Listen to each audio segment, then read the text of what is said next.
Call this meeting to order. Meeting notice has been provided. Roll call vote. Mr. Laginski. Here. Ms. Van Aken. Present. Ms. Strablow. Here. Ms. Riedel. Here. Mr. Castillo. Here. Ms. Ziemer. Here. Mr. Schneider. Here. I'll stand for the pledge. Pledge allegiance to the flag of the United States and to the republic for which it stands, one nation, under God, indivisible, with liberty and justice for all. May I have a motion to approve the minutes, please? I'll make a motion to approve the March 17th, 2025 regular meeting minutes and the March 17th, 2025 closed session meeting minutes as presented. Second. Motion's been made and seconded. Any further discussion? Hearing none, all those in favor? Aye. Opposed? The motion carries. School spotlight. Here tonight for Marcy's here tonight to do a presentation. They're going to talk about Sabres.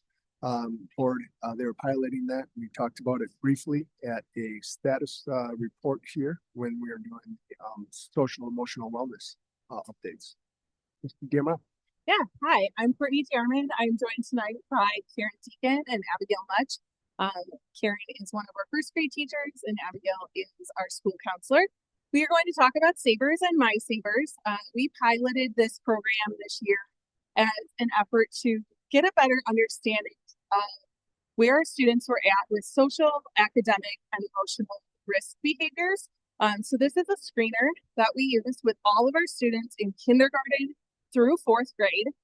Sabres is completed by the teachers in kindergarten and in first grade. It takes about 1 to 3 minutes per student.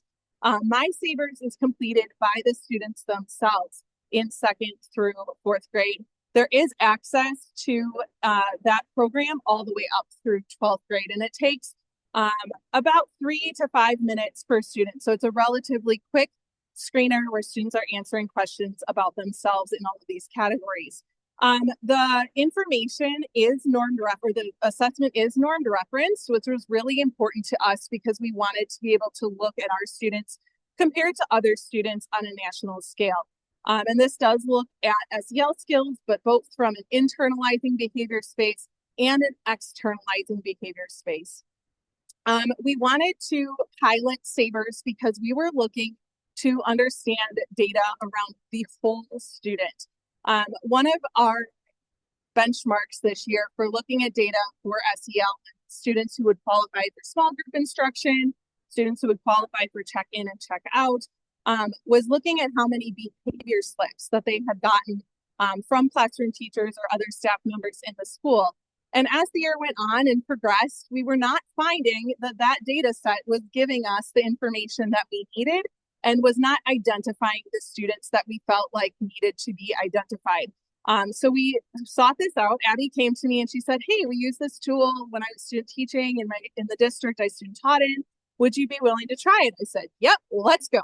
And so here we are. We tried it out. It went really well. All of the 49 students who flagged in Sabres, 38 of those students had no behavioral incidents in our school up until February 17th. That's a significant number of students who were not being identified.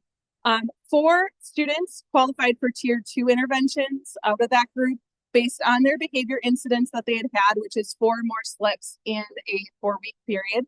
And 7 students had 1 to 5 behavior incidents across the whole school year, but they didn't have those slips in that 1 month time. So therefore, we're not eligible according to our criteria for that small group intervention.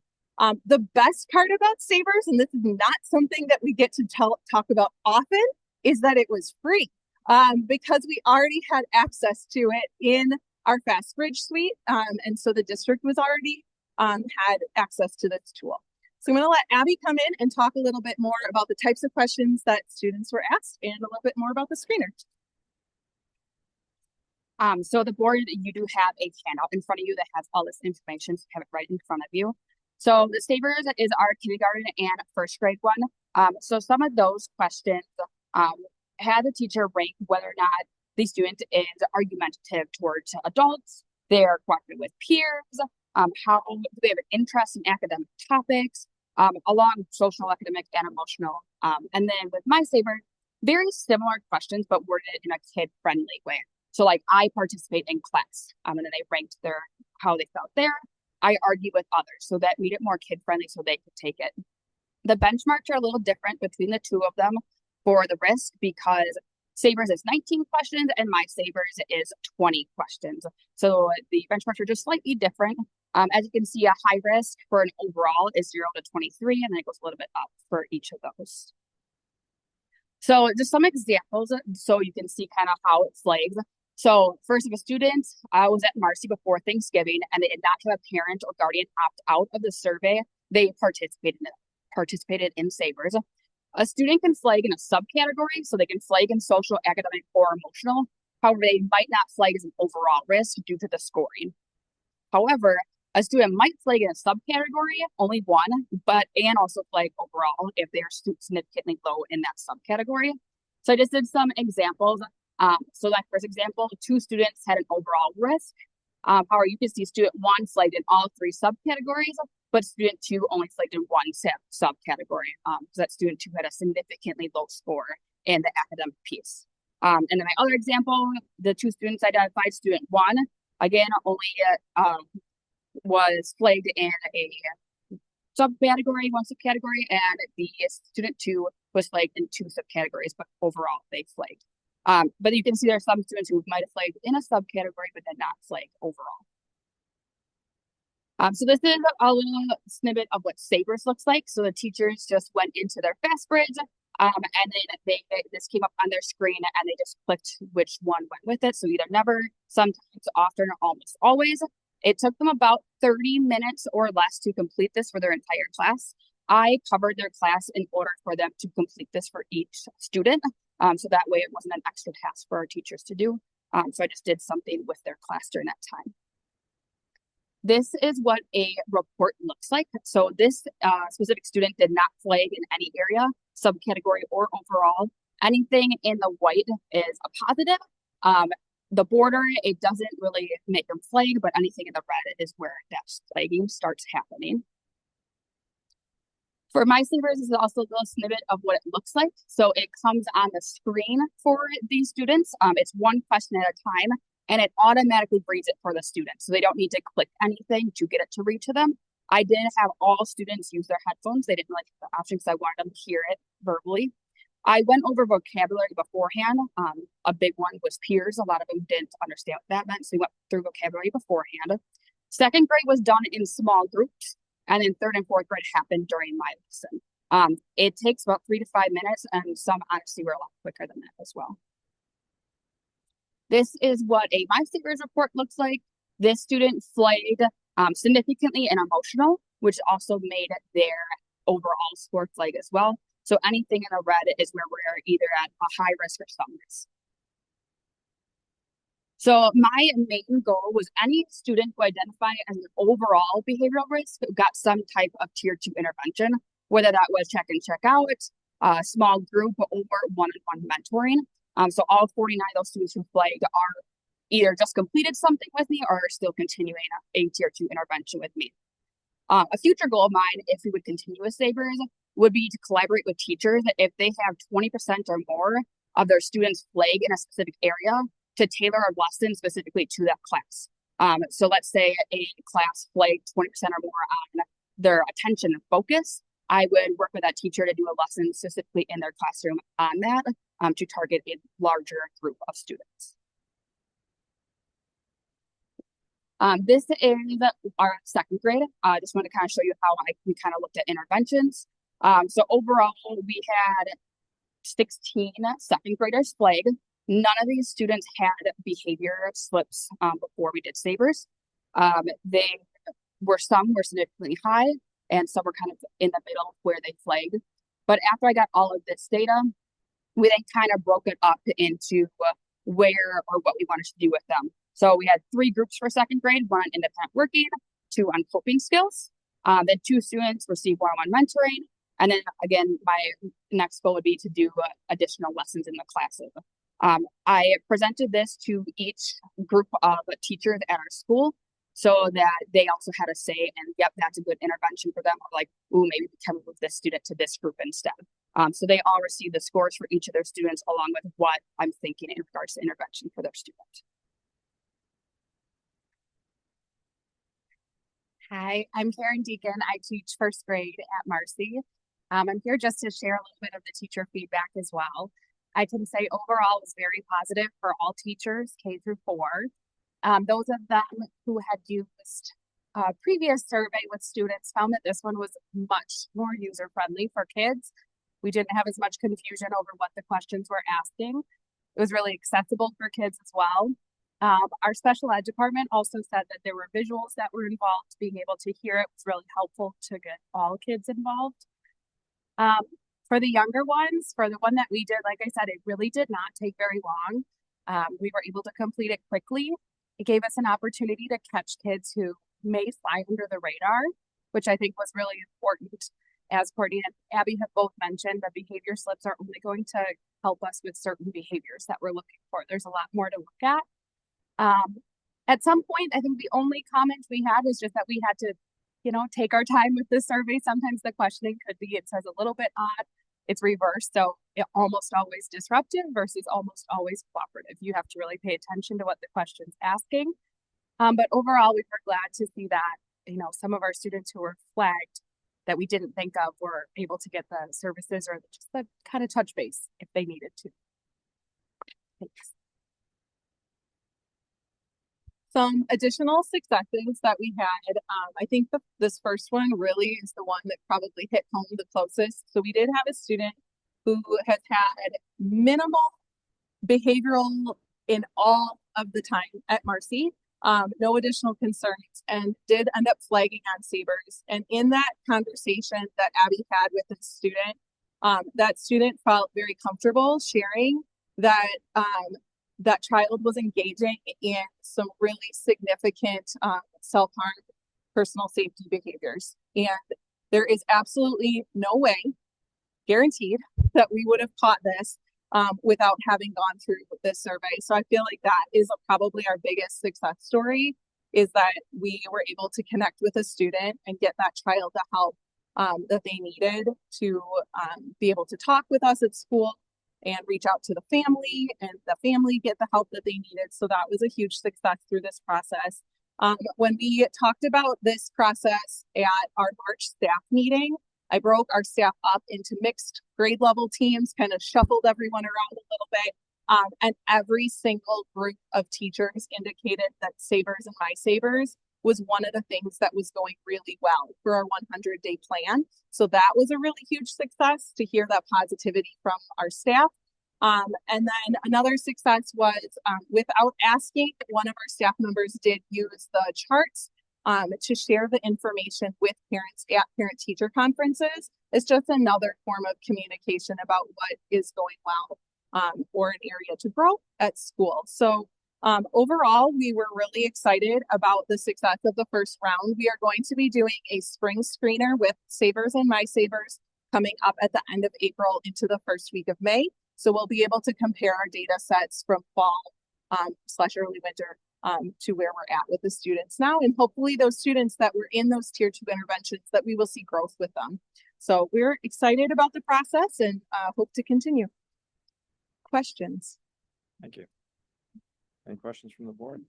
I have a couple questions. So what was the parent interaction then when you got some of that feedback on some of the children? Was it welcomed? Was it received well? What was the feedback? Was there any pushback? There was a lot of questions there. Yeah, it's okay. That's good. Layer them on. So overall, we did communicate with all parents ahead of time that we were going to be doing this survey. We did offer the opportunity for parents to opt out of it. if they wanted to. We had minimal, like, two in our whole school, that opted out. So that was really great. So most of our students were able to participate. When the results came back, we did share that with the parents, and Abby was able to have those conversations. So I'll let her share a little bit about that. So any student who flagged, when they figured out what intervention we were going to put them in, I sent them a letter saying what intervention they're going to put in due to their like Saber scores. In that letter, it said if you wanted to like know more specifically about their scores, to reach out to me. Of the 49 students who flagged, only one parent opted out of an intervention. So 40 to 49 were in some type of tier 2.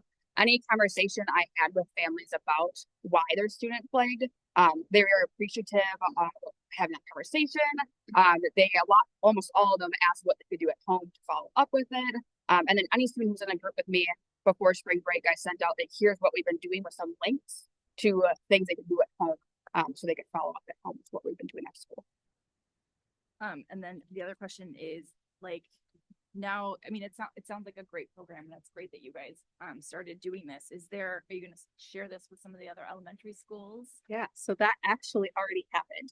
Okay. So Abby is a connoisseur of this. Now she has shared both with the district MTSS team. So lots of leaders across all levels in the district have heard this information, as well as sharing with the student services department. So all the other school counselors and school psychs heard this information as well. And there was a lot of interest and intrigue about what this is and how it might work for them. So definitely some curiosity has been piqued.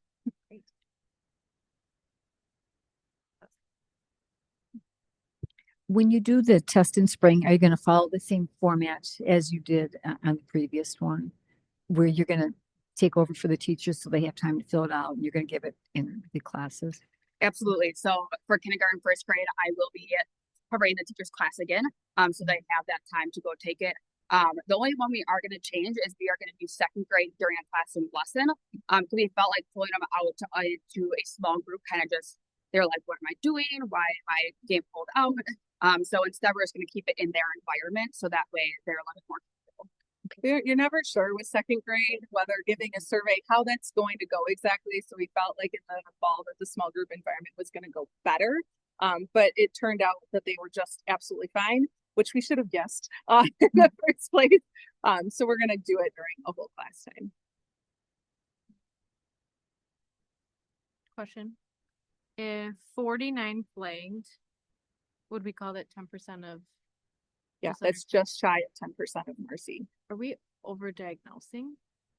That's No. my question of Yeah, that's a great question. So when you think of MTSS and you kind of think of a percentage of students, usually about 10% of your students would qualify for a tier 2 intervention. So it's about spot on, Okay. which is great. To that point, if 20% is the flag where you said we want to do a focus lesson, 20% in our average class is 22 for 4 kids. Is that worth the time? Right, Abby, I'm looking at you. Yeah, Like, absolutely. is that So Thank you. actually, I did this year look at how many classes did flag at 20%, just to kind of have it on there, and it was minimal. It was 3 or 4 classes who had a significant chunk flag in some category.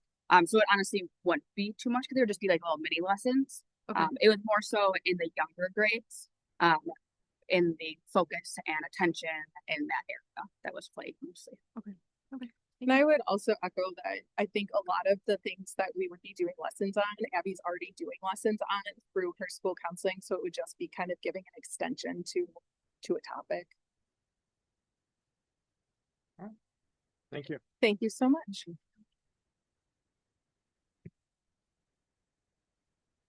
Citizen comments. I think we have any. May I have a motion to approve the agenda, please? move to approve the agenda as presented? Second? Second. Motion's been made and seconded. Any further discussion? Hearing none, all those in favor? Aye. Opposed? Motion carries.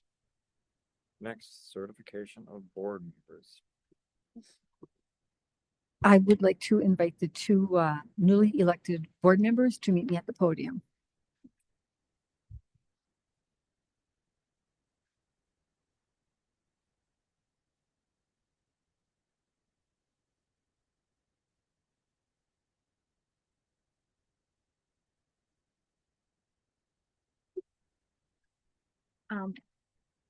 I'm going to read this in sections, but come up and look at it.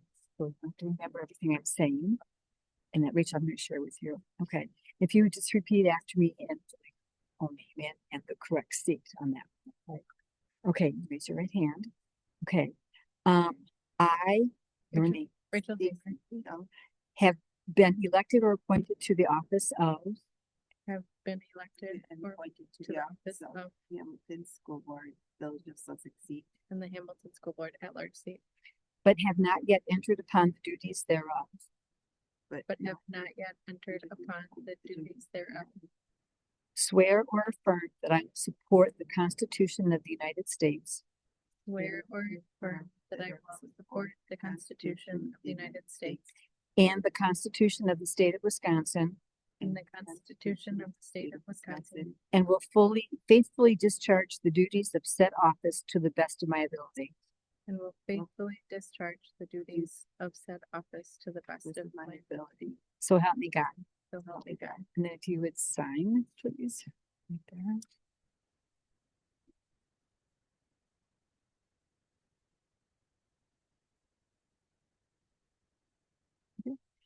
You are now sworn in. Congratulations.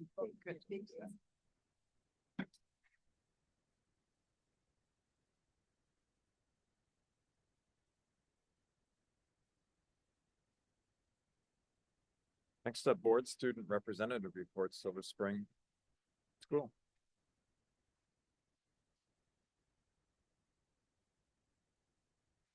You should be running up to the podium. Look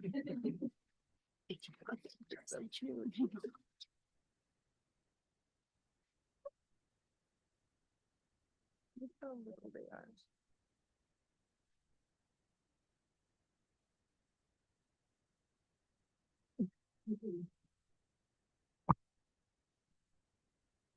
We're going to give them access here. So I just want to thank you for all coming. I know this is a little scary, but we're all really nice usually. So, parents, thank you for getting them here. You know, that's a big deal too. So thanks for being here. We're very excited to hear what's going on with your quads over at Silver Spring. You should be very proud that you took the chance to be here today, and thank you for being here.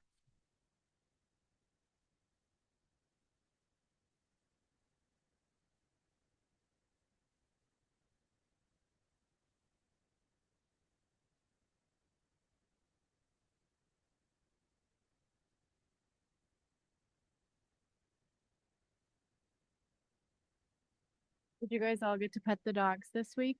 Did you have a favorite dog? They were all really sweet. Really? Yeah, I just requested it.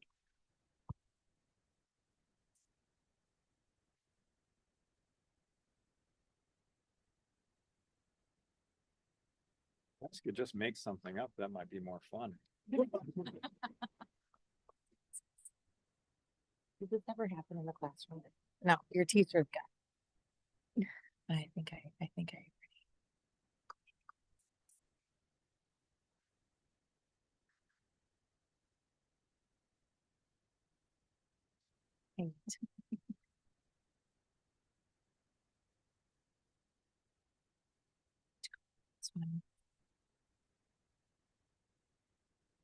Hello, my name is Paige Gibson, and we are here from Silver Spring Intermediate, and we are going to highlight for you what our quad experience has been like this year.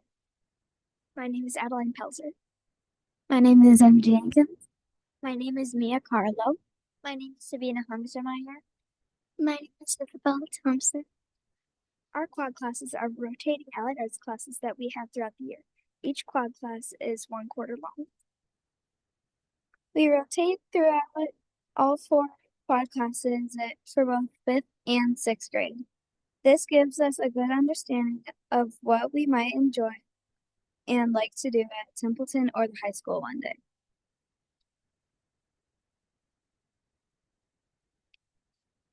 Applied Engineering and Technology is one of my favorite quads. We learned how to program Sphero robots in our class. I enjoyed programming Sphero robots so much, I put one on my Christmas list, and I have been enjoying playing with it at home. We also learned how to use a Cricut vinyl cutter and 3D print ID tags for our Chromebooks.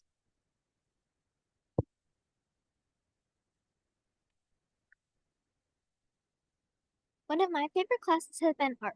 We do a variety of projects, including a 2-dimensional, 3-dimensional, and mini-series.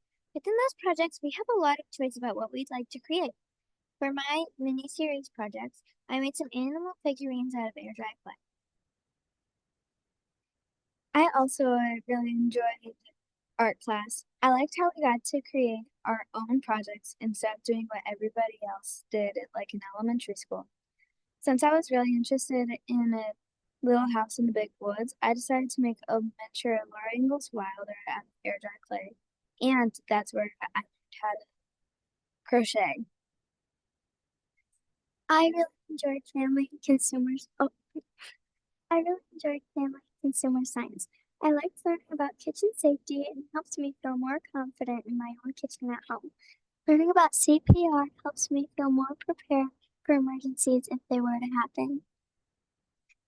I loved cooking already, but this class helped me introduce more ways to cook and make me feel more safe when my dad isn't with me in the kitchen. It was fun to get used to other tools, and Miss Gray made cooking even more fun. Health and wellness was one of my favorite classes. Junior Biz Town was so much fun because it helped me prepare for the real world. My job was city manager, and I learned all about the things that go into a city working properly. We have so much fun in our quad classes. We learn real life skills and have so much fun. Our teachers, Miss Obler, Miss Gruey, Miss Sykes, and Miss Garros, keep things interesting and engaging. Thank you for inviting us here tonight. We'd be happy to answer any questions you have about our quad class experience. Thank you. Any questions from the board? You're lucky we don't have any questions. I will say I'm a Little House on the Prairie fan. So good for you guys. Nice job. Thank you very much for coming. You're proud of us.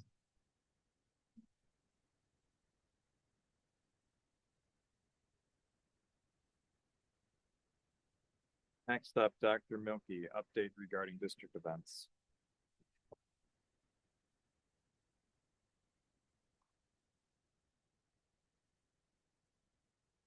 We're going to start with a few legislative updates. One, I know the board had some interest in. There was a bill out there to go the changements to the assessment program, reverting back to the were in 2020, and that was vetoed. I think the reason for the veto was more conceptual, what was going on versus because I do believe the governor was in agreement that it should have been switched, but I guess they didn't like the process that was used or how that got recommended. DPI also has put together a federal funding tracker, and this is the website. There's some potential cuts that could be happening, and the website put together is by school district. Sure, it could show. But right now, Hamilton gets $1.78 million in federal funding. Now, there hasn't been a lot talking about if that's going to happen or what that would look like. So districts are moving forward as no change typically right now because there's not a lot of information out there. But that is something that we are aware of and we will continue to monitor very closely as that could have a significant impact. But it will also include that in the status report this week for the board so they can take a look at that information. District updates. We did get our ACT initial scores on April 10th. Generally held right about the same. Math was down slightly and ELA was up with it. So reading, writing, and ELA were up. I think part of that probably too, we're in a first year curriculum for math, so usually there's a little bit of a hold there where you go up. So things are stable and looking really good in reading, writing, and ELA area.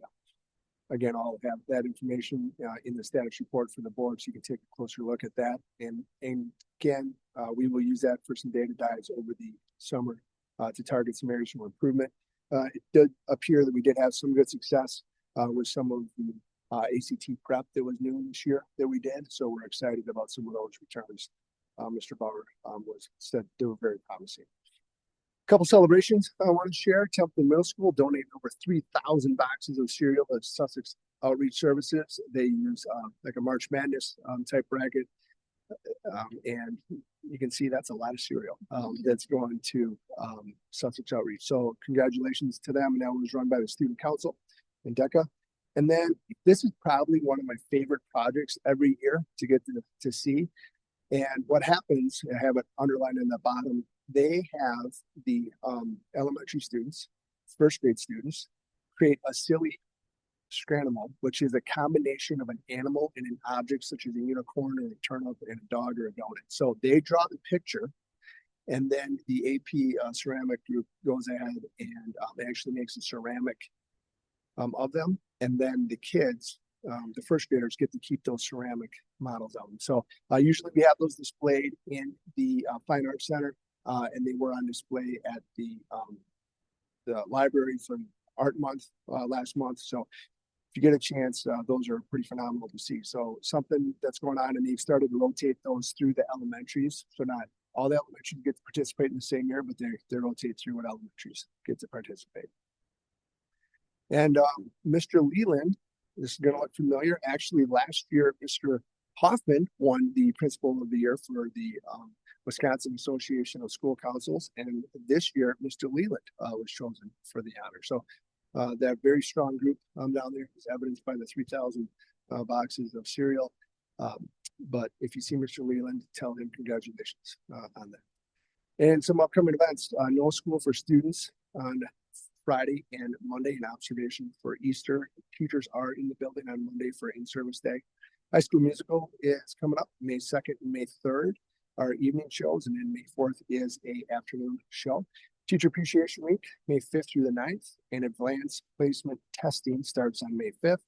Next board meeting is May 6th, and next Super Connected meeting is May 8th. I'd be happy to take any questions if the board has any. Any questions for Dr. Milky? That's it. Every once in a while I have a book recommendation. So tonight I have a book to recommend. It's called The Ascent of Man by Jacob Bronowski. It's a book about science and history, and but I'm thinking about it because it's a beautifully written book, and it was part of the recommended reading in my English composition class in college. But I also handed out an article for all the board members called the Electric AI Acid Test, where the author of the essay takes a number of books and runs them through Grammarly to see how they'd score. So Huckleberry Finn flunked. The Gettysburg Address got a low B, and the author that was the namesake for the article, Tom Wolfe, I think got a D. Which brings up the question: you could either enjoy a book like this and learn how to write by reading this and looking at the examples, or you could go to Grammarly and take your chances. So something to think about. All right. Personnel Committee, Ms. Van Aken. Yes, we met earlier, and the first thing on our agenda was the approval of a new position description. If I could have a motion, please. Move to approve the new position description I-230 student transportation driver as presented. Second. This would be something new.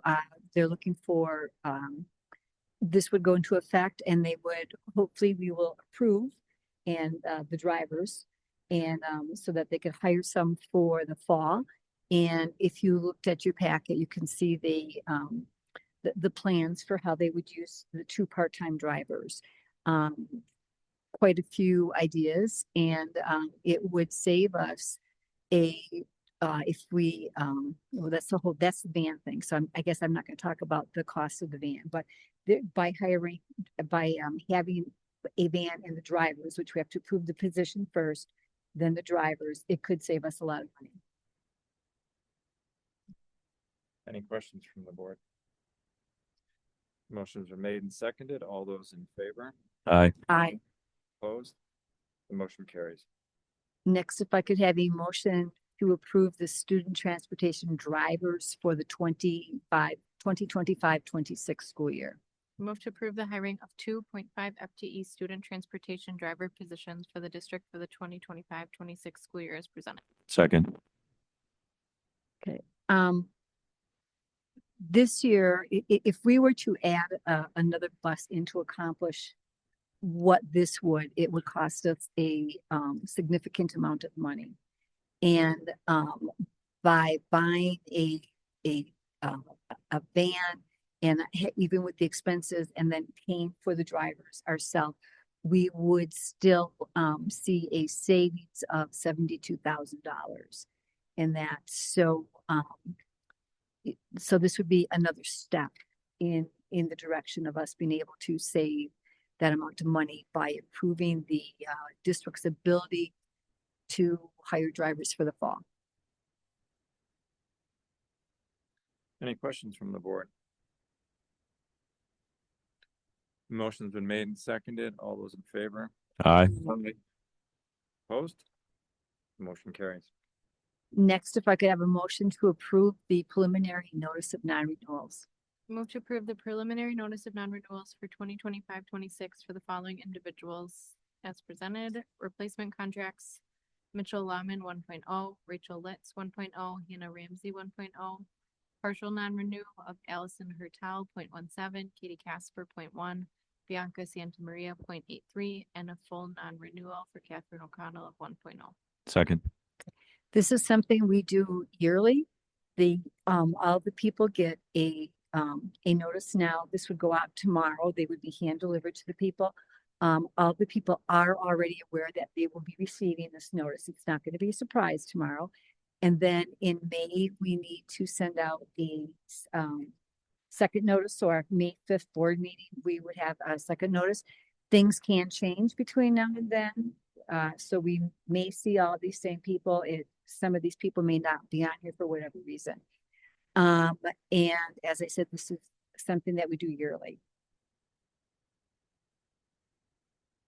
Motion's been made and seconded. Any questions from the board? Hearing none, all those in favor? Aye. Opposed? Motion carries. Sorry. Next, if I could have a motion to approve the additional seasonal clerical support for the district. Move to approve additional seasonal clerical support for district operations for the 2025-26 school year as presented. Second. Okay. This is about the third year that they're seeking this position. It's a seasonal. In this case, they would start sometime in May and they would go through August. There's a lot of additional paperwork that needs to happen as the school year is ending, as the new school year is beginning. They have a lot of things to enter and put in. And this gives helps get all that work done in a timely fashion. The pay would be about the same rate as a support staff person. And they would work about 30 hours per week. And there would be no other benefits involved. Motion's been made and seconded. Any questions from the board? Hearing none, all those in favor? Aye. Opposed? Motion carries. Okay, and next, if I could have a motion to approve the resignations. Move to approve the resignations of Jody Zilmer and Rebecca Lloyd as presented, adding the recommendation to not enforce breach of contract for Rebecca Lloyd. Second. Okay. I just want to say that we do have a teacher in place for the remainder of this week and a lead on several teachers to finish the year out for the high school art class. Any other questions from the board? Motion's been made and seconded. All those in favor? Aye. Aye. Opposed? Motion carries. Next, if I could have a motion to approve the retirements. Move to approve the retirements as presented in the personnel report dated April 14th, 2025, presented by Mr. Rubick. Second. Okay, as you can see, most of the retirements are people that have at-will contracts with the district. There is one teacher, but she has been working with the district for several months now. And that's so the rest of them are pretty timely because we have enough time to replace them. Even the teacher, we have plenty of time to replace that teacher. Any questions from the board? All those in favor? Aye. Aye. And- Opposed? Motion carries. And lastly, if I could have a motion to approve the appointments. Move to approve the appointments as presented in the personnel report dated April 14th, 2025, provided by Mr. Ruben. Second. These are some positions that, one you can see is, for fall. It's a part-time position. And, the other two would be starting, in April yet. One has already started. The other one would start, yet in April to, work for the rest of the school year. Any questions from the board? All those in favor? Aye. Aye. Opposed? Motion carries. And that brings us to the end. Benek. That's it. Mr. Castillo, Buildings and Grounds. Okay, we met earlier this evening, so we could get a motion to approve the bill payments. I'll make a motion to approve the bill payments in the amount of $3,280,712.21 as presented. Second. Okay, and then for this one, I think everything was the usual, normal expensive. If anybody had questions. Any questions from the board? Motion's been made and seconded. All those in favor? Aye. Aye. Opposed? Motion carries. Okay, next up, if we could get a motion to approve the extended contract, Kemp's Dairy. I'll make a motion to approve to extend the current contract with Kemp's Dairy for the 2025-26 school year with current prices at 1% milk, 32 cents, skim milk, 31 cents, skim chocolate milk, 33 cents as presented. Second. Okay, for this one, just to continue our contract with Kemp's Dairy. And also they are, been pleased with their service and, it is, produced locally in Wisconsin. Okay. It is good to hear. Motion's been made and seconded. Any further discussion or questions? Hearing none, all those in favor? Aye. Aye. Opposed? Motion carries. Okay, next up, if we could, make a motion to approve the lunch prices. I'll make a motion to approve prices for the 2025-26 lunch program as follows. Elementary school, $2.95, intermediate school, $3.30, bistro box at $2.95, middle school, $3.30, high school, $3.30 for hot lunch and $2 for breakfast, with the adult at $4.15, with milk at 50 cents per carton as presented. Okay, yes, for this one, I put in your board packet, there were some increases on the chart, and it also noted that, we haven't had any price increases in 4 years. Any questions from the board? All those in favor? Aye. Aye. Opposed? Motion carries. Okay, next up, if we could get a motion to approve the user and participation fees.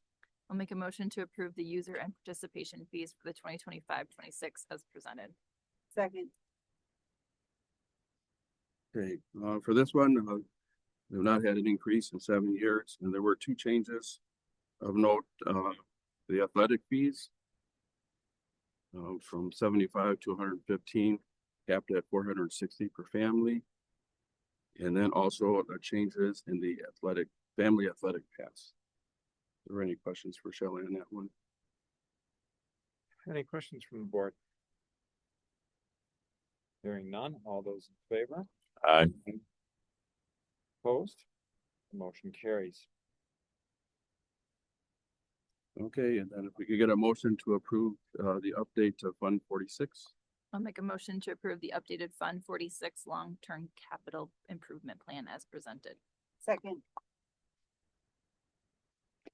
We did discuss this in committee as well. This is something that typically is brought to the board at the end of June for a 10-year plan. Gives us the authority to possibly spend out of Fund 46 for some of these projects. The only thing, the reason we're bringing it to the board now is there is a change We switched the 483,000 for IT switches that was in the 25-26 column to the 24-25 column. Because of tariffs that are coming down the way, if we can get the purchase order in within the next month, we can avoid anywhere between a 10 and 25% increase due to those tariffs. Keep in mind, this is a E-rated project, so it will, we will get 40% back from the government on that once the purchase is made. So we have to make the purchase up front, and then we'll get 40% of it back in 25-26. But this capital plan, approval of that will allow us to be able to spend out of that item out of Fund 46. Any questions from the board? Hearing none. All those in favor? Aye. Aye. Opposed? Motion carries. Thank Thank you. you, Ms. Riley. All right, and that's all we have for tonight. Thank you, Mr. Castillo. Next up. Approval of report on proposed WIA bylaws, revisions and instructions to delegate. Mr. Newcomer. Yes, hi. Just reporting that next week is the WIA annual meeting for all the membership, and there's going to be 5 questions regarding bylaw changes, and they're in the packet. I'll go through them one by one quickly. The first one, the bylaw refers to a spectator.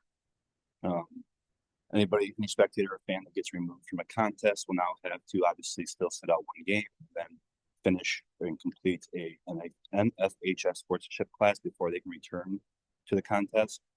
This is something that we talked last week at our district meeting, and there's some mixed bag on this one because it's just another thing that we're going to have to track. But yet overall, it's something that we definitely need to put in place and make sure that our fans are cheering the right way and behaving at our game. So it could possibly add some additional work, but it's definitely worth it. So I support that change. Rule number 2, summer coaching contact. This is something that's been discussed in a long time. The WIA membership has finally come to a vote. So currently during the summer months, high school coaches and teams get 5 contact days. Some use them, some don't. And it's now gotten to the point where they're asking for unlimited. So going from 5 all the way to the extreme of being unlimited. I polled our coaches with all these questions. Some responded, some didn't. And it was about 50-50 on this question. So my rationale is there. I am opposed to this. I feel like we could do more than 5, but doing unlimited is the extreme. So if this would get approved by the membership, we do still have some local control that we can do on this, and I would work with our coaches to implement a number that I feel would be still beneficial, but not infringing on our summertime with our kids. So I will be opposing that question. Number 3, eliminating game maximum language specific to 9th grade teams. Over the years, you'll see that we have kind of gone away from freshman only teams, and it's kind of transformed into JV2 teams. JV2 teams are a mixture of our freshmen and usually sophomore kids. But the WI has said all freshman teams have a lower amount of games that our JV and our varsity teams allow. So with this trend, we're just trying to make it, they're trying to clean it up and easier for tracking purposes. Every team gets the same amount of games or allowed games. So I support that question. Number 4, competitive balance. This is one where a few years ago, all teams are put into categories, and if they're successful, they earn points, and over a few years, if you have enough points, you get bumped up in the tournament, a division. In cross country, the Cross Country Coach Association put together a petition to exclude cross country from this, along with some of the other sports that were already excluded. This is something that we support, with cross country being one of those different sports of you qualify as an individual, but you can also qualify as a team, as well as our girls and our boys are always competing at the same meets. With this in place, our girls could be sent to a different regional or sectional than our boys. And with our coaching staff, we share coaches and everything. It kind of gets messy. So it would be to remove cross country from the competitive balance. So we support that. And last, number 5, name, image, likeness. I'm sure you've heard this before, mostly in the college realm, but it is coming to the high schools. Other states have adopted language to kind of get ahead of it, and this is a WIA's attempt to put something in place so we have some sort of control of what's going on. But initially, it says we allow our kids to make money because of their athletic ability, as long as they're not representing the school, their team, conference, or WIA. So that is something I support. It's going to be something that's coming at us anyways, and this is a good way to get started with some rules along with that. So, any questions? Any questions from the board? Just have a quick question on the rule number 1. I'm just curious as to how frequently that happens. I know you expressed a concern about, well, this might actually just increase the administrative overhead, but are we seeing it, what is the trend of this as well too?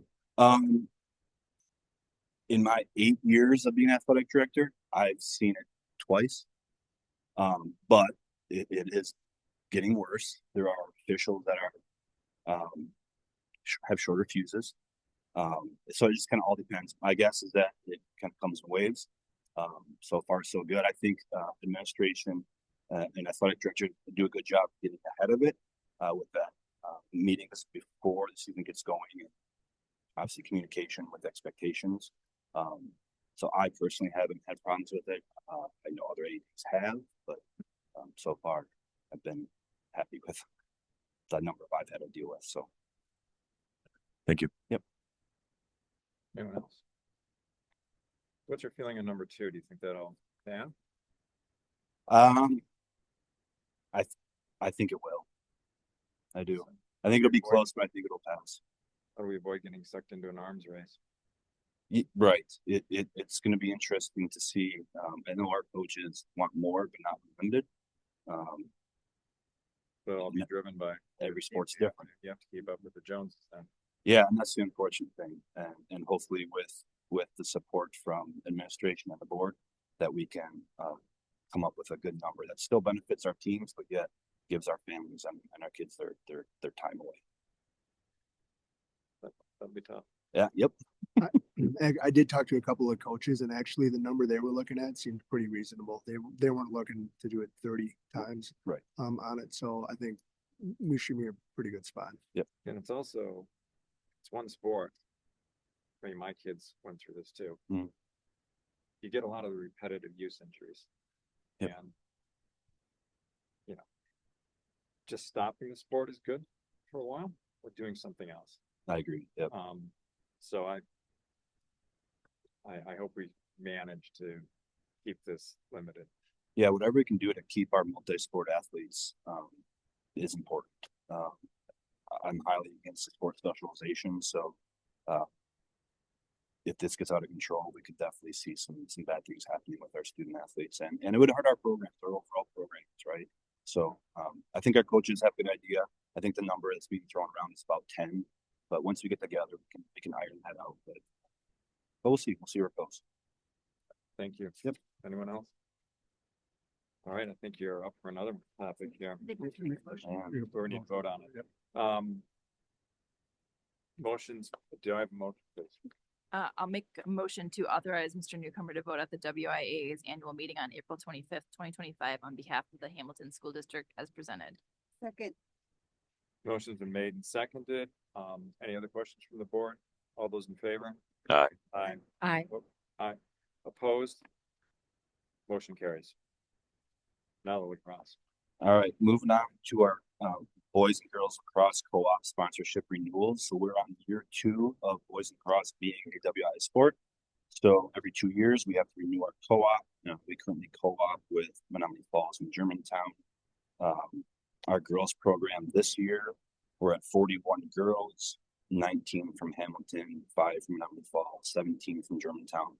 17 was a bigger number than we expected, which is great. And our boys this year are 36, 22 from Hamilton, 7 from Mountain Falls, and 7 from Germantown. So that supports 2 teams of varsity and JV, which is great. There's a lot of teams that are struggling with lacrosse right now. We can only get 1 varsity team. So we're pretty lucky that we have the interest. It definitely is a growing sport in our state. So I definitely recommend that we renew both these co-ops. We have a motion, please. I'll make a motion to approve the boys and girls lacrosse WIAA co-op agreements for 2025, 26, and 26, 27 as presented. Second. Motion's been made and seconded. Any questions from the board? How many students would we need for us to have our own team? It depends if you want 2 levels or just the 1 level. Okay, Yeah. so if we want 2 levels, it would have to be about what it About currently what, right. is. Yep. Okay, with all of us going, in. Okay. Yep. So we might get there. We definitely might get there. So. Anyone else? All those in favor? Aye. Opposed? Motion carries. Thank you. Next up, discussion and approval of new curriculum documents, math grades 4K through 5 instruction. And Ms. Roth. No, just gonna stand in the Other- crowd. Okay. All right, we are here to approve our 4K through 5th grade math curriculum tonight. 3 of our math science coaches are here from the elementary level who have worked tirelessly to help implement the new curriculum, working with teachers on a weekly basis. And then Kim Powers here, kindergarten teacher at Marcy, who has been one of our math leadership team members, meeting with us every 5 to 6 weeks, really taking the resource, which is illustrative mathematics or Bridges mathematics for 4K, and talking about what does it mean in terms of our prioritized standards. How do we make sure our assessments align to what we value here in Hamilton and how we assess?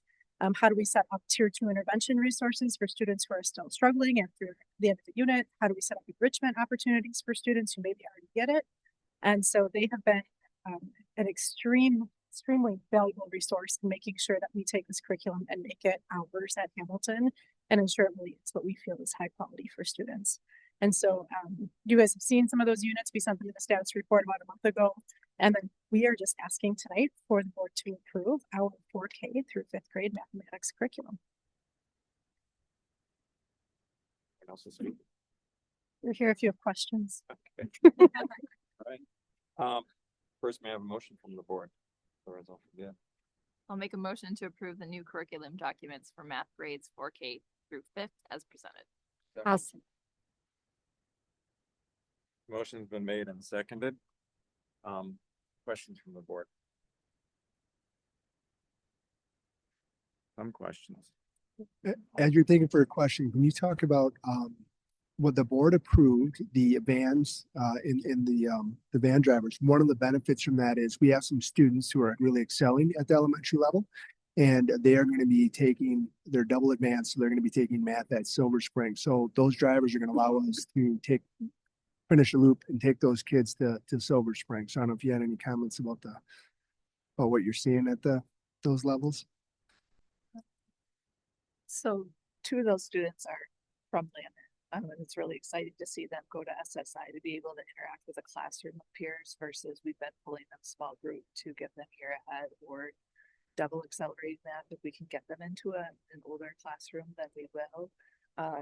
Just a fun little story on a 2nd grader that's double accelerated the other day. They were talking about how many different ways you could arrange 3 students in 4th grade. And he said, well, you could just do 3 factorial. And I mean, obviously that's something I think that I learned probably late high school, early college. So we're really excited to give this student this opportunity to really grow. And, you know, he's very excited about learning math. So to be able to go over to SSI, get that instruction with peers that are thinking more at his level is really exciting. So we're excited about that. Thank you. I think my question is really about the rubrics. How are they going? I mean, with my limited use of them, because I don't use them, I consume them.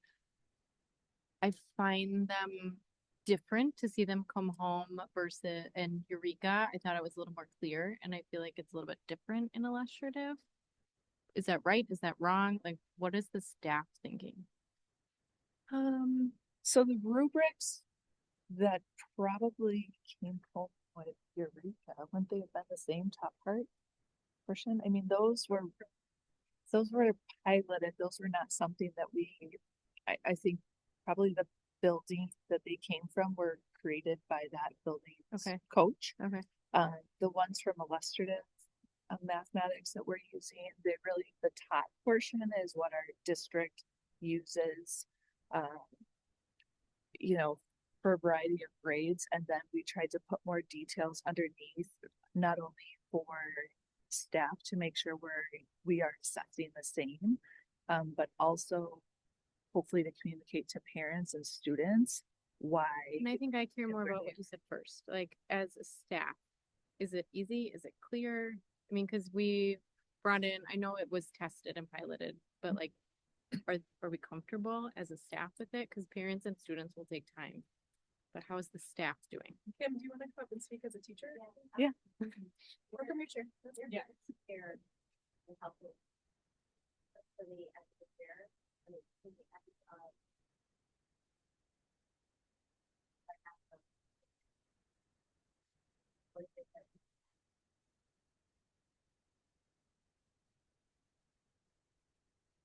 Okay.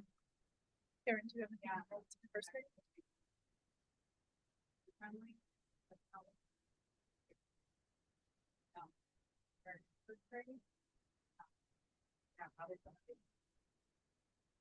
Okay, good. I will say anything that has come back to the math leadership team that maybe wasn't quite clear the first time through, we adjusted. So we started each math leadership team reviewing minutes that we had already completed, adjusted the rubrics language, so that the team felt that they were more clear.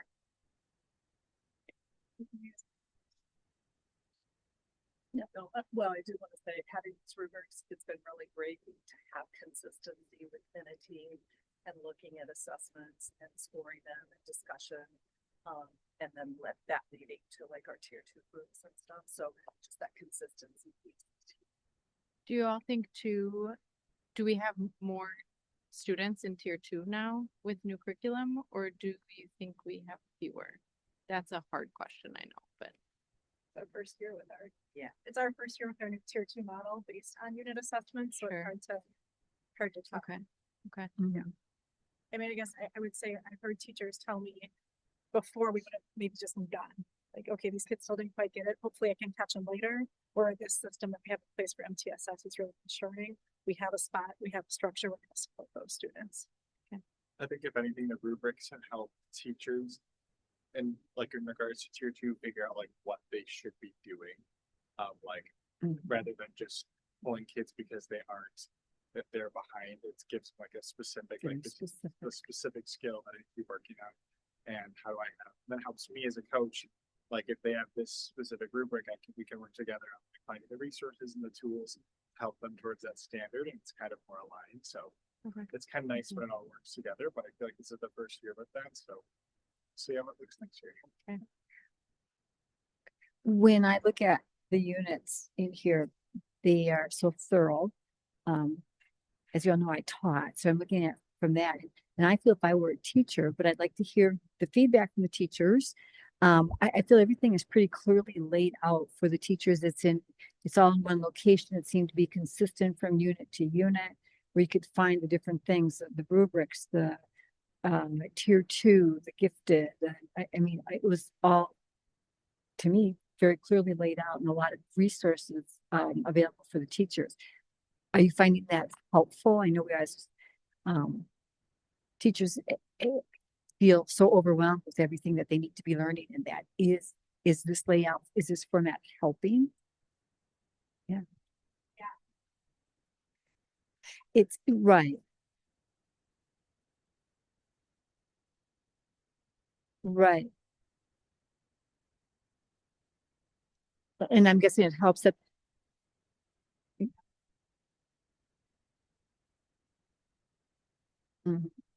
And I'm guessing it helps that this is all laid out so consistently.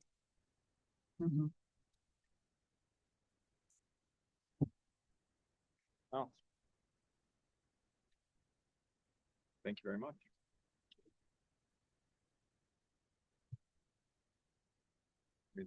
Down. Motion's been made and seconded. All those in favor? Aye. Aye. Opposed? Motion carries.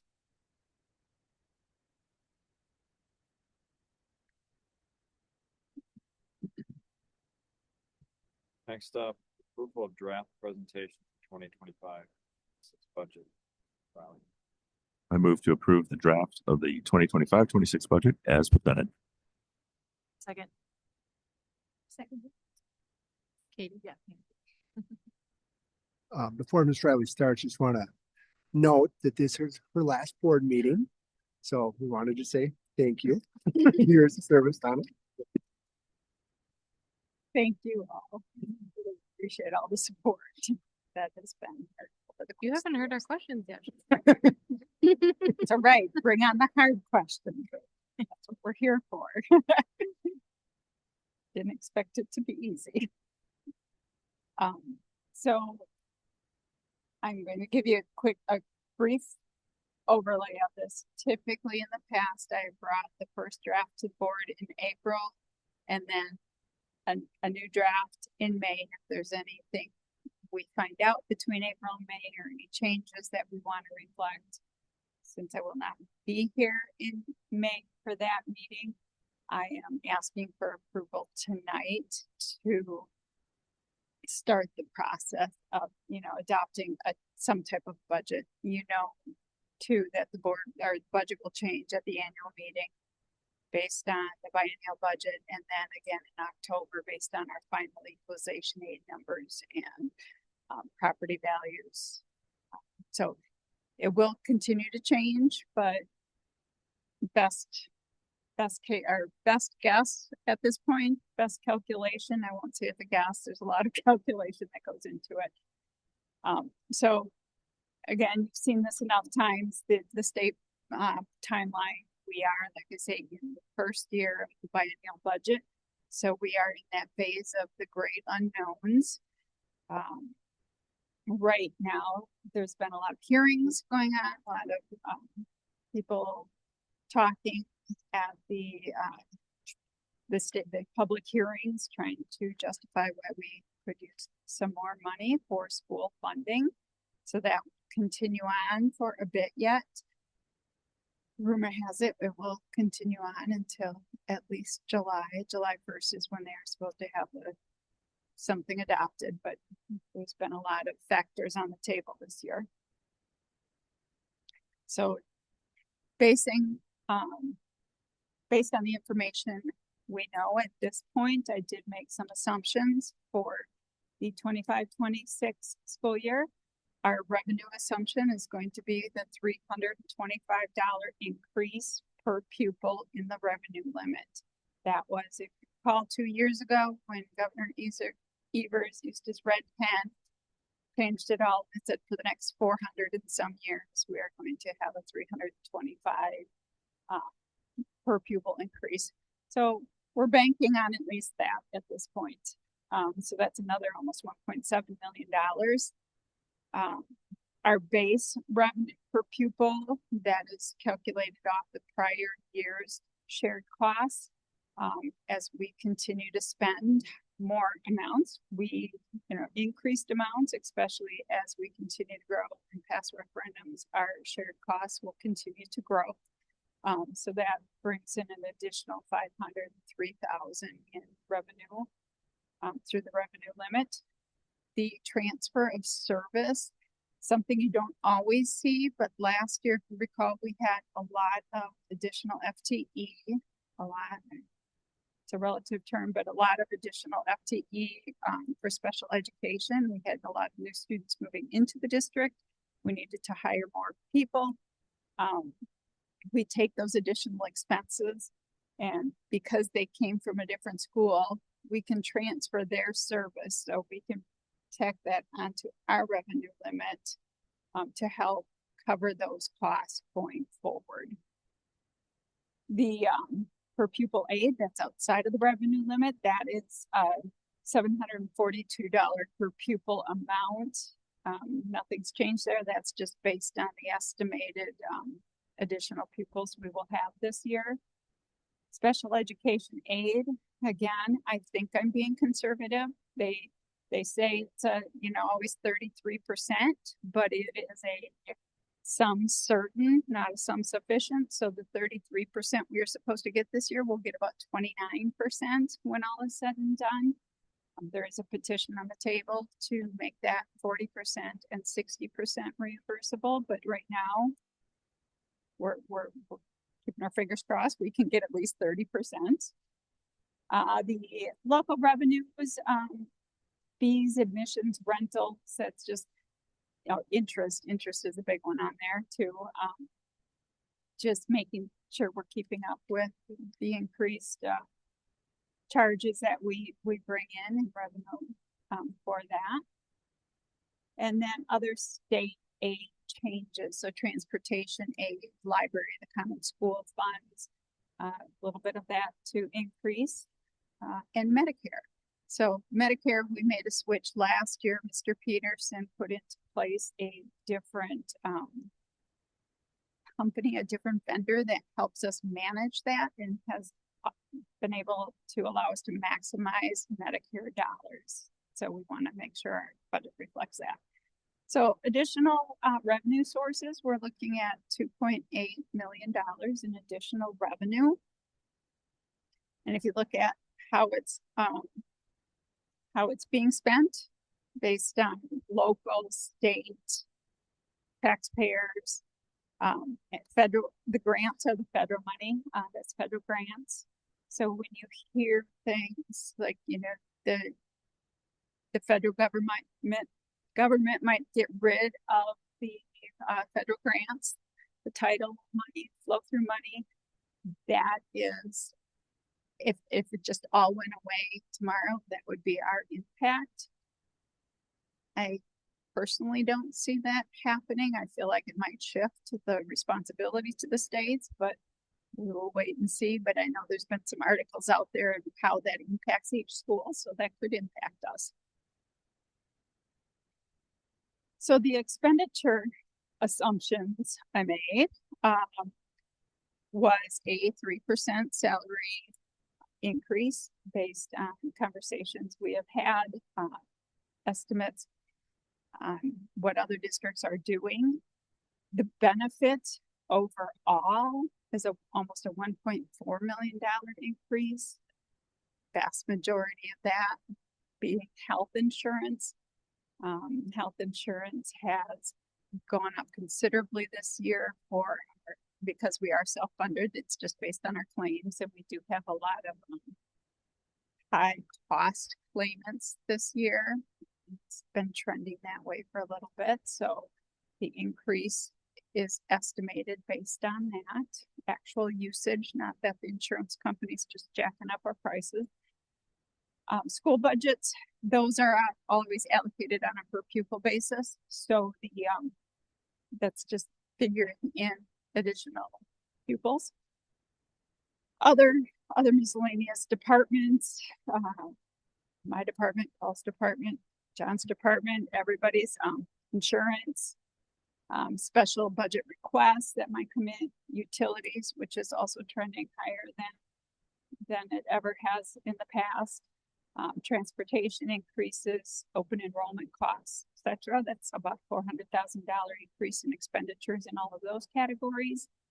And then I subtracted out the $2.16 million that we had budgeted for this current year in the capital projects. They will not all be done by the end of this year, correct, Mr. Grove? But that will be something we'll want to then contribute to Fund 46 so he can finish doing that, because we budgeted, we allocated that amount. So overall expenditure increase is $670,000. So when we look at this based on, everything we know, nothing bigger disturbing here, you'll see I do not have a transfer to another fund yet, which would be a contribution to Fund 46 if we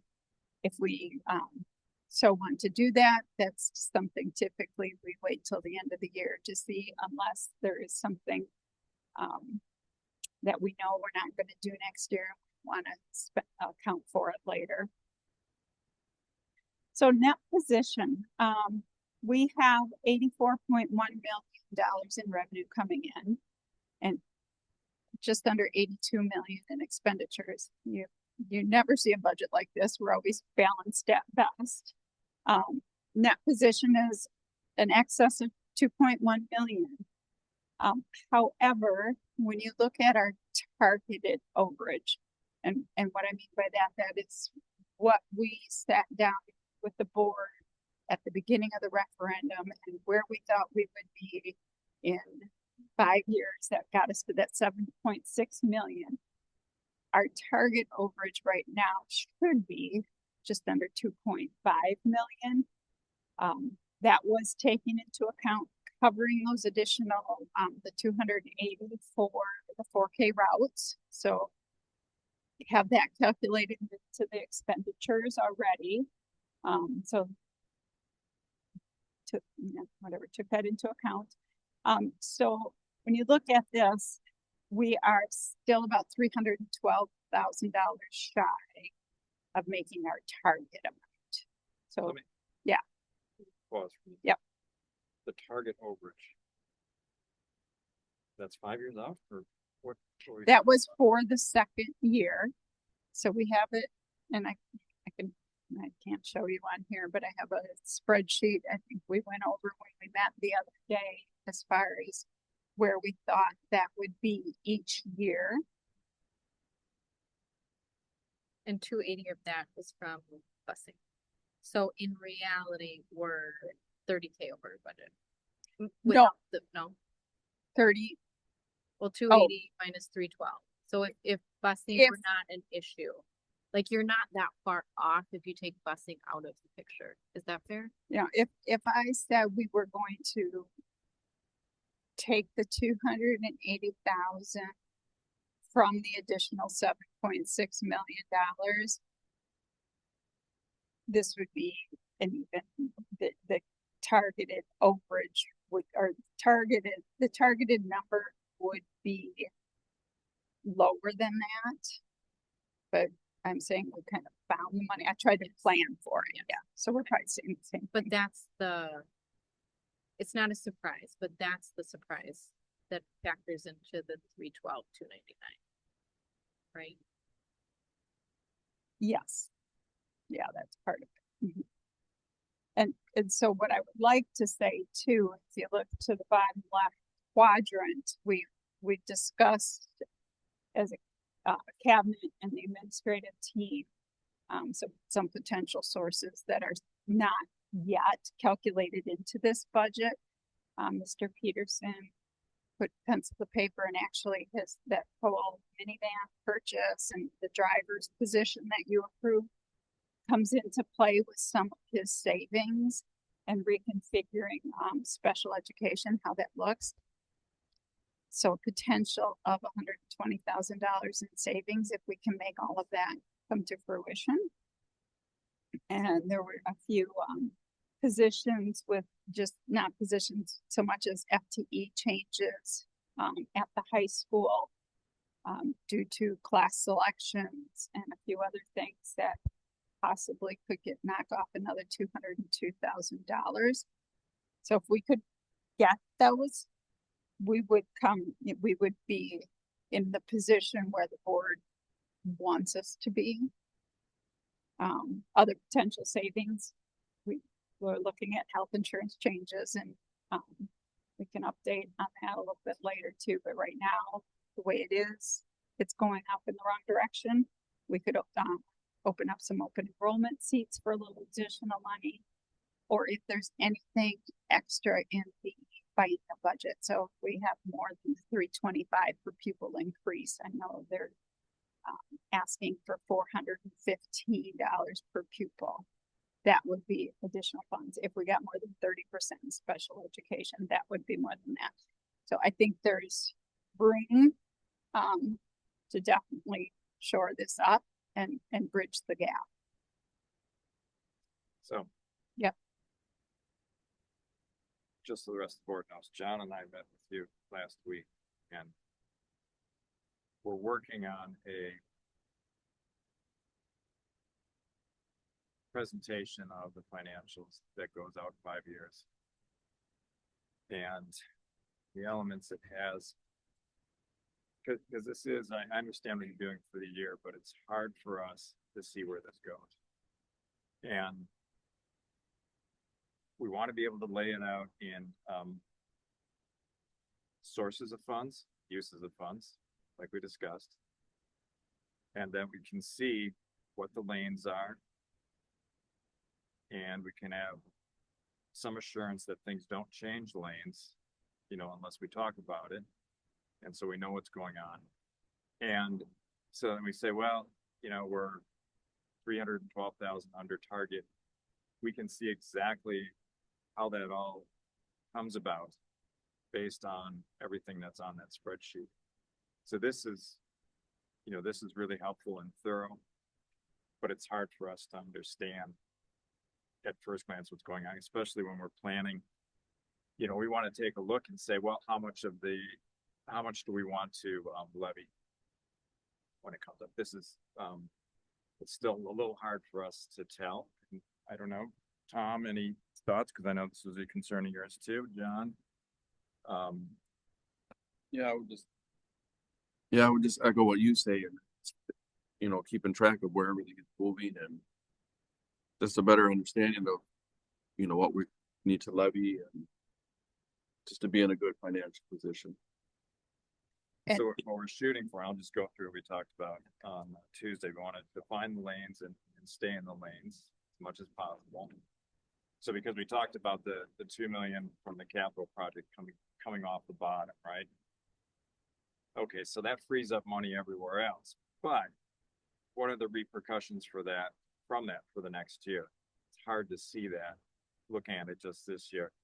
One of the things we wanted to add was match restricted sources to restricted uses. And by that, I mean, we have the special ed and money for that is dedicated to that. Mm-hmm. We want to find out what our deficit is in that category. It's more of a minor thing, but roll up and drill down capability so that if board members are curious, they can get more detail. I hope we don't really need to be. But then it's the basis for communication for us to understand, you know, where are we at 5 years out for purposes of growth. So sorry to interrupt, but I just wanted board members to know that that's what we're trying to work on and get to. Yeah, and I think, sorry, Brian, if you're done, I was going to say, yeah, I do appreciate that because I do think that visibility into there is helpful. I also think that part of what that will do is it'll allow us as a board, if we see something that seems to be veering off, we can make a course correction sooner rather than later. I think that will be very helpful. Because, yeah, to your point about the referendum, I think as a board, we should be trying to do everything that we can to save the residents money. As the board is fully aware, we only had about 50% of the residents, you know, the voters were on board with that. So as much as we can do to keep costs down, I think that's what our constituents expect of us. So I think that's good direction. I do agree with that, but we also have to remember it's still passed. And so I hate to go back to, I guess we'll get there when we get there if we have to have the conversation about it, but to not levy the full amount that's already been approved. And I understand I understand that there's that portion that right. We have to think about that, but we also have to think about the portion that did pass, and it passed. Right. So it was 52 or whatever it was, it still passed. So we still have that too. I agree with that, but that doesn't mean we have to spend all the money. You know, with that argument, we could say, well, 50% passed, we should spend 50% of the money. All I'm saying is that we need to make sure that we're being good stewards. I agree with that. Yeah. That's what we're shooting for. You know. Yeah. I will tell you that we're not necessarily spending all of it because we have almost 2.5 million on the budget today that we're not spending. So hopefully to put into a fund balance or Fund 36, whatever the board chooses. So we can go beyond those 5 years and not have to go back and ask for more money after that. So that's the intent of it, and that's why we're trying to make this overage now. And we knew that going into it, that there was going to be years to bank a little in your back pocket. But I do hear what you're saying. You know, there are some of Jeff's projects that 2.6 million is found ways to save. So there's going to be savings there that will not be spent and will go back into the fund balance. It's not that we're going to just spend it somewhere else. Yeah, does any of this current projection include any potential savings from the capital projects that are out there? It does not, because that's not in Fund 10 and 27. If you're talking about referendum projects, yeah, that's in Fund 49. So that does not account for that here. And even when we go to pay the debt, that's Fund 39. We can prepay the debt for money with money we don't spend to bring that down and not have to levy that amount for the taxpayers later. We have $1 million left, let's say at the end, we can use that to pay down the debt. So you wouldn't have to levy that additional debt amount. Okay, so that would be one way we could pass that savings. Yeah, oh, absolutely. Taxpayers. Yeah. And you're going to save in interest because you're prepaying it.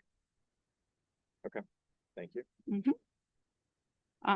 Just the final bit here is the mill rate, because that's the always elusive chase and comparison.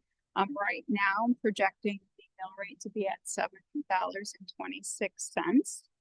I want you to know, so for the 2 years, so we started out pre-referendum at $6.91.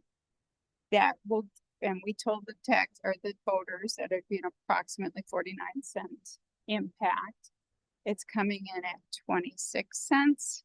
The other differences this year is going to be that transfer of service. That's going to cost 6 cents. So the $350,000. And then there is going to be a request at the annual meeting for an additional SRO, and that would cost 3 cents. So that's all factored into this mill rate right now. Well, that's in the 26? Or yeah, 26? I'm sorry. Is the 26 going to go up plus the? No, the total referendum, 26 cents should be it, because we've borrowed it all now. And so we have that debt payment that could, over the course of the years, it's going to go down, faster. But in the last 2 years, that was its. I wasn't sure if you were guiding us to expect the 0.26 to go up by another 0.6 and 0.3 based on. No, that's no, okay. That's Thank that's you. where it's at. Yeah.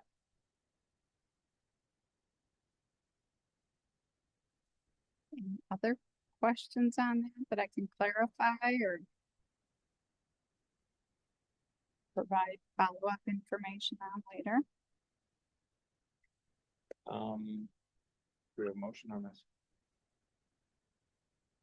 I had one question. It's okay. If I were on the chart you made, there was Fund 10 and 27 expense budget comparison by object. Mm-hmm. You have on here curriculum. I assume with curriculum decrease, purchase services, object 300, down 4% almost. Is that curriculum? Because I know we just invested a lot of money in curriculum. This is page 4 in our packet. Talking curriculum, I'm not sure. I'm asking purchase services. Purchase service. We're at 16,575,000 in the 25-26 budget. Yeah, and I can tell you those decreases, a lot of that was due to projects. Okay. So when you have purchase services, you're paying somebody to install and build, and so there's savings there. Okay. Thank you. Mm-hmm. Anyone else? May I have a motion, please? I move to approve the draft for the 2025-26 budget as presented. Oh, okay. These conversations are getting to be too long. All those in favor? Aye. Opposed? Motion carries. Next, approval of draft agenda for the 2025. Sorry.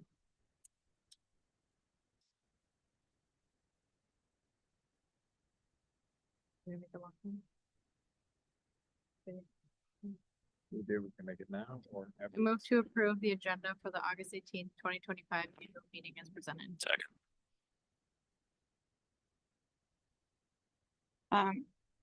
This annual meeting draft looks very similar to the past year.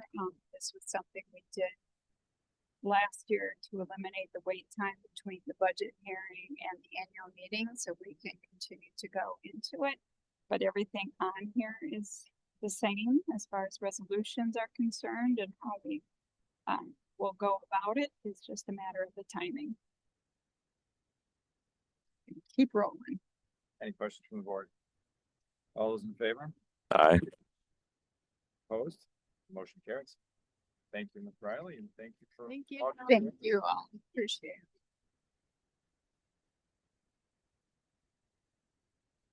Next up, approval of 2025-26 Board of Education calendar. I'll make a Have motion. Please. I'll make a motion to approve the 2025-26 Board of Education calendar as presented. Second. Motion's been made and seconded. Dr. Milky, any highlights on this? Yeah, just, we modified January just because of the holiday and there are no students around to accommodate, Martin Luther King Day, when we have it, where it falls in the meeting. And then the second thing we did is we, pre-planned 6 study sessions as, placeholders within it. Not saying we'll use all those, but that way allows the board to plan, and we would, cancel as soon as we know we would not be using those dates. Everything else is the same. Any questions from the board? All those in favor? Aye. Aye. Opposed? The motion carries. May I have a motion to adjourn open meeting and move to closed session pursuant to Wisconsin State Statutes 19.851C and E for the purpose of discussing United Lakewood Educators Hamilton compensation and negotiation strategy, Wisconsin State Statutes 19.851C for the purpose of discussing evaluation and compensation for confidential support staff, administrative assistants, custodians, paraprofessionals, food service personnel, administrators, and superintendent, and pursuant to Wisconsin State Statute 19.851C for the purpose of discussing performance-related data of the superintendent. Quarterly review. I so move. Second. Motion's been made and seconded. Roll call vote. Mr. Lazinski, Aye. Miss Van Aken, Aye. Miss Strablo, Yes. Miss Riedel, Aye. Mr. Castillo, Yes. Miss Zemer, Yes. Mr. Schneider. Yes. We've now adjourned open meeting and closed session. Does anybody want to take a 3-minute break?